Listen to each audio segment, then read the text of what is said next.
Quand la communauté Emmaüs de l'Escarpeau est fondée en 1982, elle n'est composée que de 20 à 25 personnes. Autant dire qu'elle part de zéro lorsque l'abbé Pierre l'inaugure. Aujourd'hui, elle est composée de pas moins de 300 habitants. Nous ne pouvons plus parler de communauté, mais plus exactement d'une ville, à l'écart de la ville.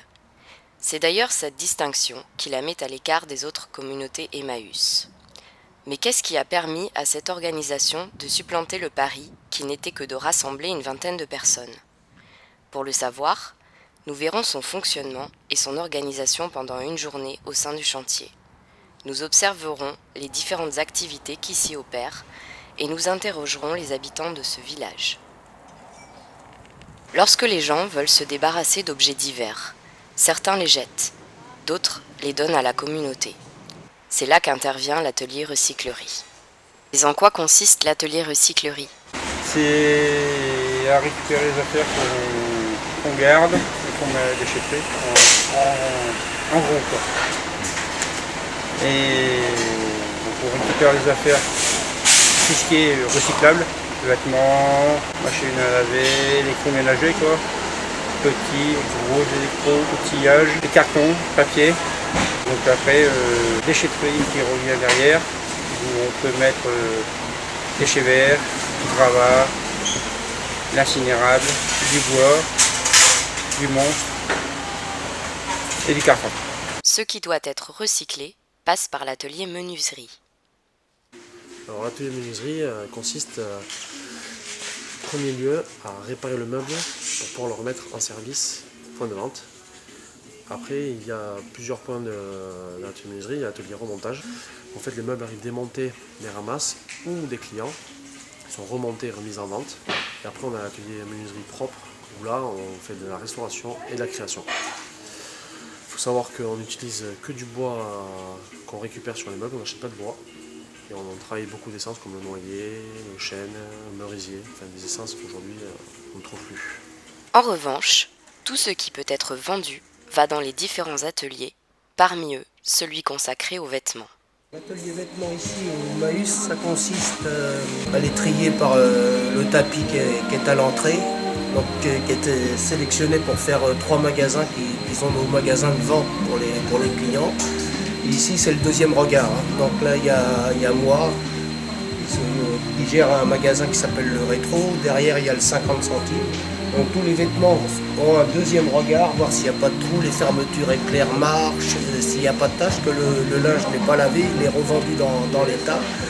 Si tout ça est bon, c'est mis sur cintre, classé par compartiment, des pantalons, des jeans, des chemises.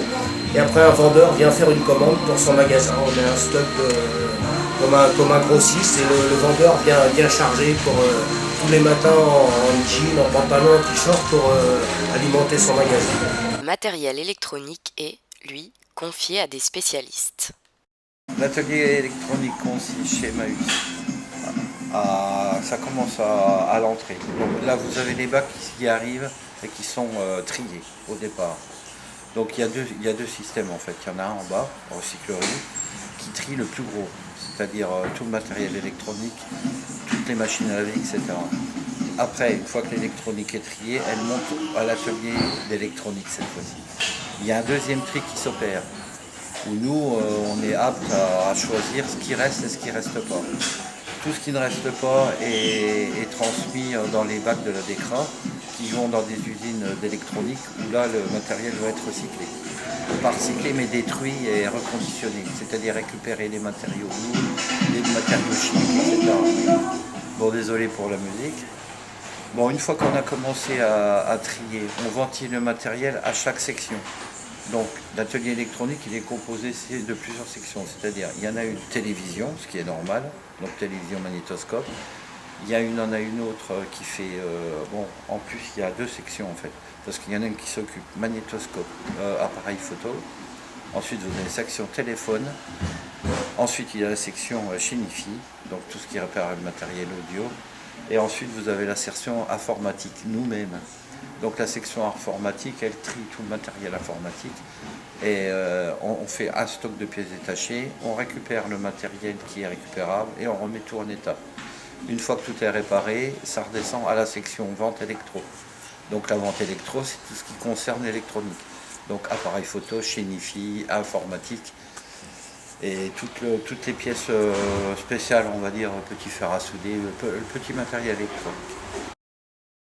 Tout ce qui est papier est envoyé à l'atelier livre. Alors, l'atelier livre a trois fonctions. D'abord, recharger, préparer en amont pour recharger la librairie avant la vente. Donc j'ai mis tout un tas de sélections, de critères de sélection, et donc avec ces critères, on remplit les rayons qui sont autour de toi, et puis du coup, le matin, on charge la boutique. Ça, c'est la première mission. Deuxième mission, c'est les livres anciens. On a beaucoup de livres très anciens, de 1850, 1790, enfin, etc., etc. Et notre travail consiste à trouver la valeur, donc sur des sites de cotation, afin de fixer un prix, notre prix de vente. Et enfin, le troisième boulot de l'atelier livre, ce n'est plus vraiment des livres, c'est du papier. Parce que comme on est partenaire avec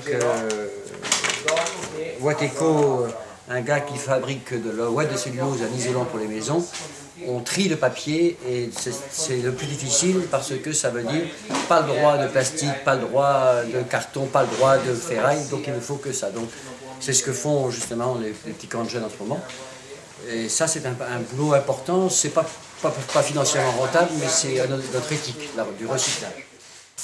Enfin, l'équipe électroménager se charge de vérifier l'état de tout ce qui est machine à café, aspirateur, frigo, etc.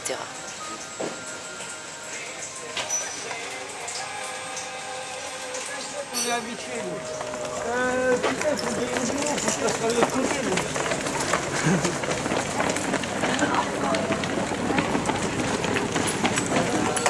On accélère, fermeture dans 10 minutes.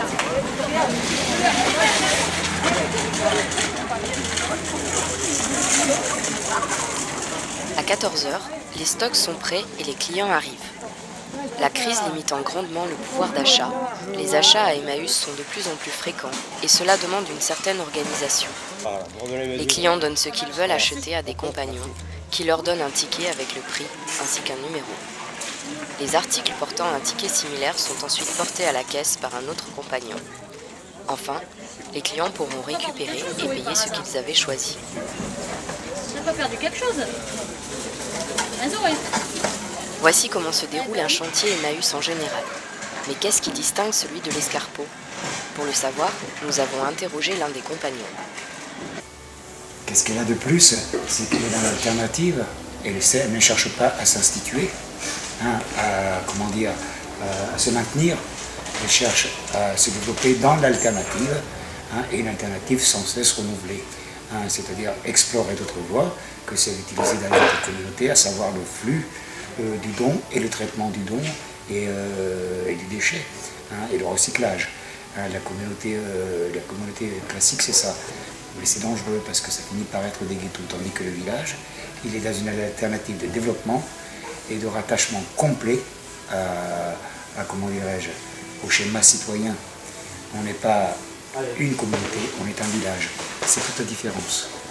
Parce que la communauté, c'est quand même un petit peu réducteur comme terme. On est en communauté, c'est-à-dire on vit entre nous. Nous, on ne veut pas vivre entre nous. Nous, on veut vivre avec tout le monde. Être compagnon, être différent, ça ne veut pas dire ne pas être citoyen, ou ne pas être concerné par ce qui se passe dans la société, dans le monde extérieur. C'est pour ça que le projet du village, c'est une ouverture sur l'extérieur. Et tout ce qui a été réalisé ces derniers temps le prouve. Les outils qui ont été créés, comme l'alternative bar, le restaurant, etc., c'est pour permettre aux gens de l'extérieur de s'impliquer. Même mon projet de sculpture, c'est pour permettre aux gens de l'extérieur de participer à notre vie. Donc voilà, moi la différence que je vois en tant que compagnon, j'ai 5 ans d'ancienneté, 5 ans de parcours, c'est que le village, c'est une grosse boîte à outils. Celui qui a une potentialité, celui qui a un savoir-faire, du moment que ça va dans le sens du projet, il aura toujours la possibilité de l'exprimer. Ce n'est pas le cas dans les autres communautés, parce que ce qui prime, c'est se maintenir. C'est cette dynamique économique en circuit fermé. Voilà. Et surtout, nous, notre alternative, c'est vraiment d'être dans l'alternative. Ne pas avoir des idées alternatives et une gestion libérale de notre activité. quand on voit ce qu'était ce village, ça fait une trentaine d'années, et on voit ce qu'il est aujourd'hui, on peut noter qu'il y a eu un développement vraiment énorme, colossal, au niveau de cette alternative et de cette démarche alternative. Donc voilà toute la différence avec les autres communautés. Ici, c'est un village.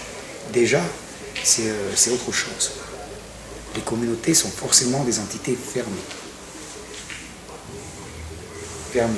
Et à terme, quand on est trop renfermé sur soi-même, eh ben on finit par souffrir du syndrome du ghetto, c'est-à-dire qu'on se coupe du monde. Et notre but à nous, c'est pas de nous couper du monde, c'est d'en faire partie et d'y être utile. En fait, ce qui caractérise cette communauté, c'est aussi sa capacité d'autosuffisance.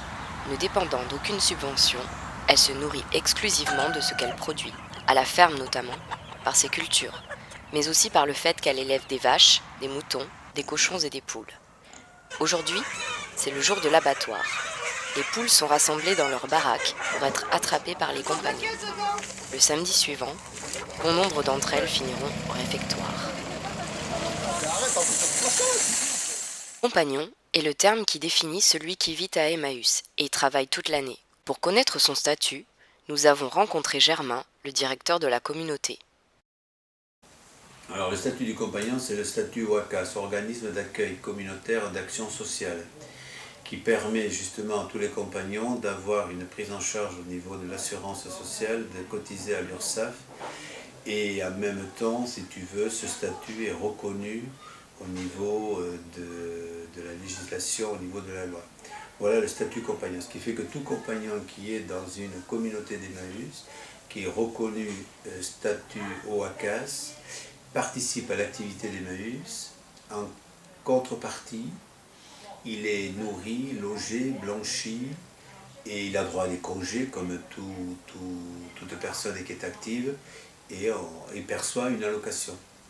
Une allocation qui est, quand chez nous, l'originalité c'est qu'elle va en augmentant pendant un an, et au bout d'une année, il a un minimum de 400 € d'argent de poche par mois, en y rajoutant bien entendu l'hébergement, la nourriture et toute la prise en charge qu'il puisse y avoir. Donc c'est 400 € d'argent de poche, qui fait que c'est une somme qui n'est pas négligeable et que n'ont pas obligatoirement tous les gens qui travaillent au SMIC ou même qui ont plus que le SMIC d'avoir 400 € d'argent de poche. Voilà le statut compagnon. Ces gens viennent de tous les coins du pays et de tous les milieux. Mais qu'est-ce qui leur a donné envie de venir ? Disons que je cherchais autre chose. À l'extérieur, j'avais du mal à trouver un emploi. J'étais venu après un divorce, parce que j'avais envie de quitter ma région. Pour rester actif. C'est tout à fait par hasard. Oh, j'ai eu des petits soucis. Parce que j'avais envie. Non, je t'explique. Je suis arrivé, alors ça fait combien de temps déjà? Ça fait 6 ans que je suis là. Donc je suis arrivé il y a 7 ans peut-être, je suis venu en tant que bénévole.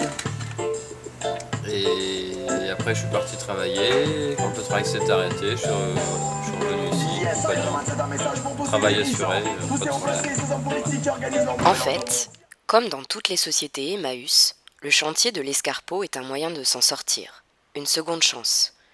Un lieu où du moment où l'on est motivé, on ne sera pas rejeté. Et le fait que cette communauté soit devenue un véritable village facilite sûrement les choses.